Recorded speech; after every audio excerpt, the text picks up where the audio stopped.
सरकार मुर्दाबाद, हरियाणा सरकार सौ बर्बाद, केंद्र सरकार मुर्दाबाद, बात न माने मुर्दाबाद, कमलेश डांडा मुर्दाबाद।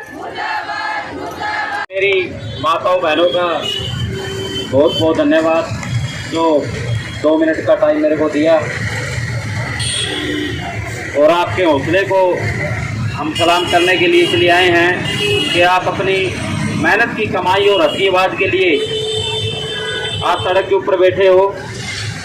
दूसरा, एक पूरे देश के लिए एक शर्म की बात भी है ये कि जिन माताओं को बहनों को हम अपने आँखों की पलकों पर बना के रखते हैं, जिनका मान आदर हमारे जीवन के अंदर इतना है कि उनके खिलाफ हम कुछ भी नहीं सुनते। लेकिन ये जब से सरकार आई है, हमारी माताएं बहनें लगभग रोड के ऊपर अपनी मांगों को लेकर बैठने को मजबूर हैं। लेकिन इस तानाशाही सरकार का लंबे टाइम तक कोई भी चीज हो उसका कोई ज्यादा महत्व नहीं होता।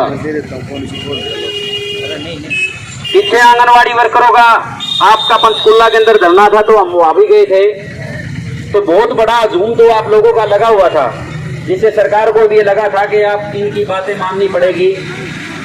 सच्चाई के अंदर टाइम लग सकता है, लेकिन ये नहीं है कि उसके ऊपर खड़े वो नहीं उतरेंगे। आप अपने लड़ाई, जो आपकी सच्चाई की लड़ाई है, आपकी लड़ाई है, आप लंबी चल सकती है, लेकिन आपकी जीत निश्चित है, क्योंकि आप अपने हक के लिए लड़ रहे हो, किसी और के लिए नहीं। और सरकार का जो है ये तो काम है, लंबे टाइम से सरकार ये देखती है कि देखा जाए कि ये कब तक बैठते हैं। अगर थोड़े बहुत दिन के बाद उठ जाते हैं तो उसके बाद इनकी मांगों को कोई महत्व नहीं दिया जाएगा। आप अपना लंबा टाइम रखोगे। बहुत से ऐसे कर्मचारी हुए हैं जिन्होंने पता नहीं कितने कितने महीने तक आंदोलन चले हैं। किसान आंदोलन आपके सामने एक बहुत बड़ा उदाहरण बना पूरे देश के लिए, जो लगभग 1 साल तक चला, जिसमें 700 किसानों से प्लस किसानों की शहादत हुई।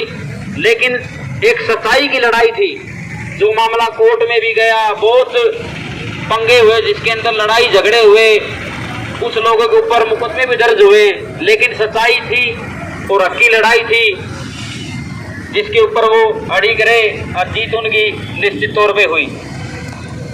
तो मेरी मोहतरम बुजुर्गों व नौजवान, मेरी माताओं बहनों, मैं आपको इस चीज के लिए प्रणाम करने के लिए स्पेशल आया हूँ कि आपका जो हौसला है वो बना रहेगा और आपकी जो हक की लड़ाई है, उस हक की लड़ाई के लिए हमारे जितने भी सामाजिक लोग हैं उन लोगों को आगे आना चाहिए। और एक बहुत बड़ी शर्म की बात यह है कि आंदोलनकारी हो चाहे कोई भी हो, सिर्फ अपनी बात रखने के लिए आगे आ जाते हैं और चलते बढ़ते हैं। ये एक लड़ाई जो है लंबी लड़ाई और सबकी लड़ाई है। सभी के अंदर किसी की माता लगी हुई, किसी की बहन लगी हुई आंगनवाड़ी वर्कर में, तो इसमें सभी को जो है एक सहयोग देना चाहिए। सबने सामाजिक जो संस्थाएं हैं उन्होंने आगे आना चाहिए, एक जिम्मेवारी लेनी चाहिए। लेकिन लोगों ने एक टारगेट क्या बना लिया कि नहीं, ये तो सिर्फ इनका आंदोलन है, इससे हमारे को क्या मतलब है। जैसे पीछे किसान आंदोलन में हुआ था कि बहुत से लोग कहते थे कि नहीं नहीं ये तो सिर्फ किसानों का आंदोलन है, लेकिन जब वो मजबूत तब हुआ जब लोग, कर्मचारी, मजदूर सब के सब जुड़कर उसके अंदर एकजुट होकर उस वादा खिलाफी और सरकार के नकारात्मक काम के खिलाफ गए और वो जीत उनकी हुई। तो एक दूसरे को जुड़े, आप ये ना सोचें कि हमारा है, एक दूसरे संस्थाएं हैं या कोई सामाजिक आदमी है उनको साथ में लगाए और आपका जो हजूम है वो दिन पर दिन बढ़ता जाएगा और सरकार को झुकना पड़ेगा। और आप लोगों का जो 2 मिनट का जो मेरे को टाइम दिया उस चीज़ के लिए आपका बहुत बहुत धन्यवाद। नमस्कार, प्रणाम, सत श्री अकाल, सलाम।